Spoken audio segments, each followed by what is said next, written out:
दिल्ली में बीजेपी सबसे बड़ी पार्टी बनकर उभरी, लेकिन सत्ता से दूर हो गई।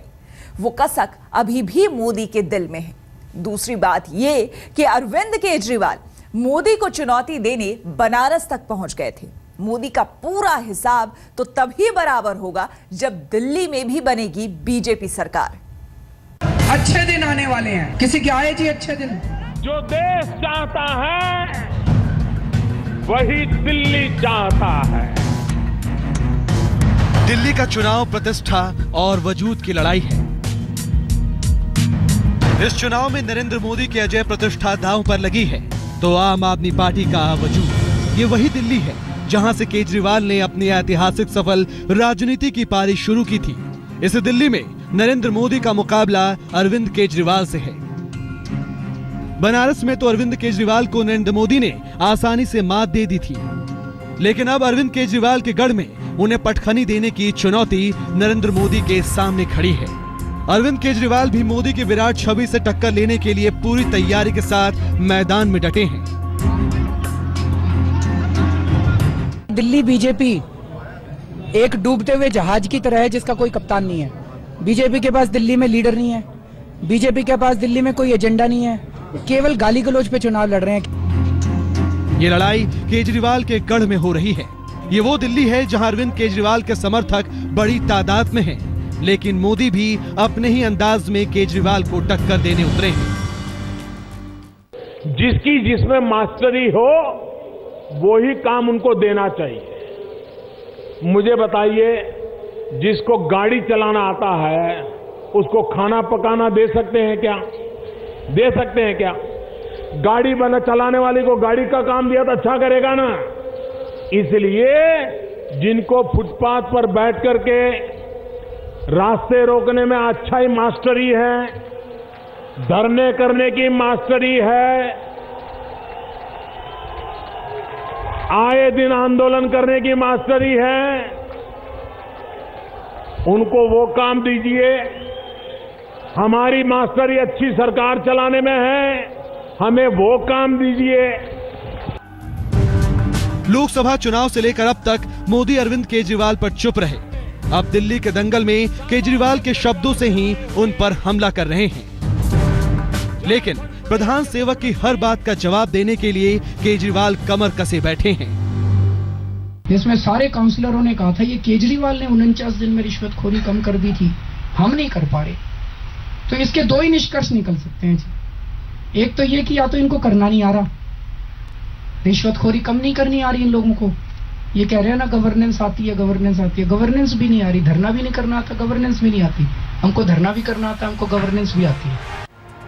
वोट बटोरने के लिए चुनावी जंग के साथ साथ जुबानी जंग दोनों ओर से जारी है।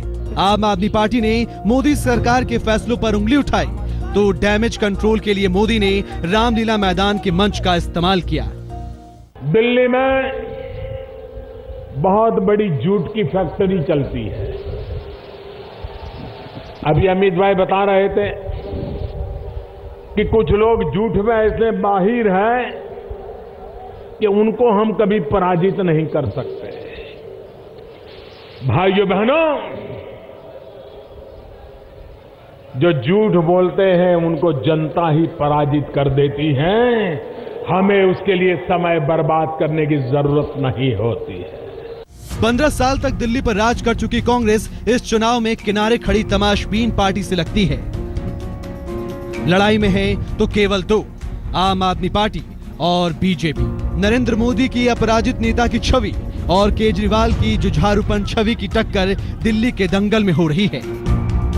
नरेंद्र मोदी को यकीन है कि लोकसभा और 4 राज्यों की तरह दिल्ली में भी फतह कर ली जाएगी, लेकिन ये मोदी का विश्वास है या अति विश्वास, ये 10 फरवरी के नतीजे बताएंगे, क्योंकि अरविंद केजरीवाल दिल्ली में कड़ी चुनौती दे रहे हैं। नरेंद्र मोदी अगर राष्ट्रीय नेता हैं, तो अरविंद केजरीवाल दिल्ली के नेता हैं। यहाँ लड़ाई राष्ट्रीय बनाम लोकल की है। अरविंद और मोदी जब काशी से चुनाव लड़े थे तो काशी उनके अस्तित्व से जुड़ गई। अब दिल्ली दोनों के अस्तित्व से जुड़ गई है। दिल्ली की लड़ाई नरेंद्र मोदी के अपराजित नेता वाली प्रतिष्ठा या तो और निखारेगी या ये छवि टूट जाएगी। साथ ही इस लड़ाई में जीत या हार केजरीवाल का राजनीतिक भविष्य भी तय कर देगी। संजय शर्मा, दिल्ली आज तक। दिल्ली में बीजेपी तो मोदी भरोसे है। मुख्यमंत्री पद का कोई भी उम्मीदवार अभी पार्टी की तरफ से जाहिर नहीं हुआ है। दूसरी तरफ आम आदमी पार्टी के पास अरविंद केजरीवाल का चेहरा है। दोनों पार्टियां दिल्ली में सरकार बनाने का दम भर रही है, लेकिन दिल्ली के दिल में आखिर क्या है, ओपिनियन पोल के नतीजे बहुत कुछ साफ कर देते हैं। चुनाव में किसको वोट देना चाहिए समझाने की जरूरत नहीं पड़ेगी। टक्कर इस बार सीधे बीजेपी और आम आदमी पार्टी में है। लोकसभा चुनाव के बाद से जारी मोदी की विजय यात्रा में दिल्ली अहम पड़ाव है। यहाँ उनकी साख दांव पर है। फिलहाल मोदी की तैयारियां तो जीत के लिए खासी नजर आ रही हैं और साथ ही इंडिया टुडे सीसेरो के ओपिनियन पोल के आंकड़े भी मोदी के पक्ष में दिख रहे हैं। 2013 के विधानसभा चुनाव में बीजेपी को 31 सीटें मिली। दिसंबर 2014 और जनवरी 2015 के सर्वे के मुताबिक अब बीजेपी को 37 सीटें मिलने का अनुमान है। वहीं आम आदमी पार्टी को पिछले चुनाव में 28 सीटें मिली। हालिया सर्वे के मुताबिक आपको अभी भी 28 सीटें मिलने का अनुमान है, जबकि कांग्रेस तीसरे पायदान पर बनी हुई है, लेकिन पिछले बार के मुकाबले 8 के बजाय 4 सीटें मिलने का अनुमान है। यही वजह है कि बीजेपी के हौसले बुलंद हैं। आदरणीय प्रधानमंत्री जी की रैली के बाद दिल्ली में जिस प्रकार का परिवर्तन आना चाहिए था, वो परिवर्तन आज विजिबल है।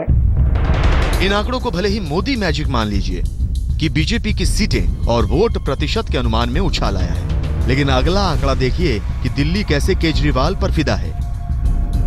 आंकड़े बताते हैं कि दिसंबर 2014 और जनवरी 2015 के सर्वे में केजरीवाल 35% के साथ सबसे ऊपर हैं, जबकि बीजेपी के हर्षवर्धन दिसंबर में 19 और जनवरी में 23% के साथ दूसरे नंबर पर हैं। कांग्रेस के शीला दीक्षित और अरविंदर सिंह लवली चौथे पायदान पर हैं। नहीं, हम तो पूरी तरह से तैयार हैं और हमारे तो 70 के 70 कैंडिडेट्स भी डिक्लेयर हैं। अब बस इंतजार है, चुनाव की तारीखें आ गई हैं और 7 फरवरी को लोग अपना फैसला देंगे। मोदी बाकी सब मोर्चों पर आम आदमी पार्टी को मात देते दिख रहे हैं, लेकिन जैसे ही बात सीएम की आती है, केजरीवाल दिल्ली के दिल में बसे दिखते हैं और सीएम पद के लिए मजबूत चेहरा ना होना भी मोदी की प्रतिष्ठा में पट्टा साबित हो सकता है। आज तक ब्यूरो। दिल्ली विधानसभा चुनावों में टक्कर बड़ी कांटे की होने वाली है। बीजेपी को जहां नरेंद्र मोदी की लहर पर भरोसा है, वहीं केजरीवाल दिल्ली को समझा रहे हैं कि इस बार दिल्ली उन्हें बहुमत दे तो 5 साल तक वो दिल्ली में चलाएंगे शानदार सरकार। ये यू टर्न सरकार है जो कहती है उसका उल्टा करती है। अगर आपको एनआरकी करनी है, एनआरकिस्ट हो तो जाकर के जंगलों में नक्सलवाद वालों के साथ जुड़ जाओ। मुकाबला कड़ा होगा, इसमें कोई दो राय नहीं है। बीजेपी और आम आदमी पार्टी की अपनी अपनी मजबूती है तो कुछ कमजोरियां भी हैं। बीजेपी के पास नरेंद्र मोदी के रूप में सुपरस्टार प्रचारक हैं, जिनके आभा मंडल के आगे विरोधी पार्टी का कोई भी प्रचारक टिक नहीं सकता। लोकसभा और देश के तमाम राज्यों में हुए विधानसभा चुनावों में भी मोदी की लहर चली है। बीजेपी को भरोसा है कि दिल्ली में भी चलेगी नरेंद्र मोदी की लहर। बीजेपी के परंपरागत वोटर उसके साथ हैं, जिनके दम पर पिछले विधानसभा चुनावों में वो सत्ता के बिल्कुल करीब पहुंच गई थी। उच्च और मध्यम वर्ग की अरविंद केजरीवाल से नाराजगी को भी बीजेपी भुनाने की कोशिश करेगी। चाहे वो झुग्गी झोंपड़ी हो, अनाधिकृत कॉलोनी हो, गांव हो, मध्यम वर्गीय हो, उच्च वर्गीय हो, सब वर्ग जो हैं वोट दे रहे हैं, क्योंकि लोग प्रधानमंत्री नरेंद्र मोदी के विकास के कार्यक्रमों से बहुत खुश हैं। उधर आम आदमी पार्टी को भी दिल्ली में अपनी जीत पक्की दिखाई दे रही है। पार्टी के लोग लगातार प्रचार में जुटे हैं। अरविंद केजरीवाल अपनी ईमानदार छवि और 49 दिन की स्वच्छ सरकार के सहारे एक बार फिर दिल्ली का दिल जीत सकते हैं। अरविंद केजरीवाल एक बार फिर दिल्ली के बिजली, पानी, महिला सुरक्षा जैसे स्थानीय मुद्दों पर जोर दे रहे हैं। दिल्ली का मुस्लिम वोटर एकजुट होकर बीजेपी के खिलाफ आम आदमी पार्टी को वोट दे सकता है। दिल्ली के झुग्गी झोपड़ी वाले इलाकों में आम आदमी की पकड़ बीजेपी की तुलना में कहीं ज्यादा है। बीजेपी अपने आक्रामक चुनाव प्रचार में दिल्ली की जनता को समझा रही है कि भगोड़े पर भरोसा मत करो, तो वहीं आम आदमी पार्टी के लोग बीजेपी को उसके भगवा एजेंडे पर घेर रहे हैं। जैसे जैसे चुनाव नजदीक आएंगे, ये जंग और भी तेज होगी। दिल्ली विधानसभा चुनाव दरअसल प्रधानमंत्री नरेंद्र मोदी के लिए प्रतिष्ठा का प्रश्न बना हुआ है, क्योंकि अभी तक प्रदेश बीजेपी ने चुनाव में कोई भी चेहरा सामने नहीं किया है। प्रदेश बीजेपी के तमाम चेहरे मोहरे बने हुए हैं। सिर्फ एक चेहरा दिखाई देता है, वो है प्रधानमंत्री नरेंद्र मोदी का। अब जाहिर है चेहरा पीएम का तो प्रतिष्ठा भी पीएम की ही।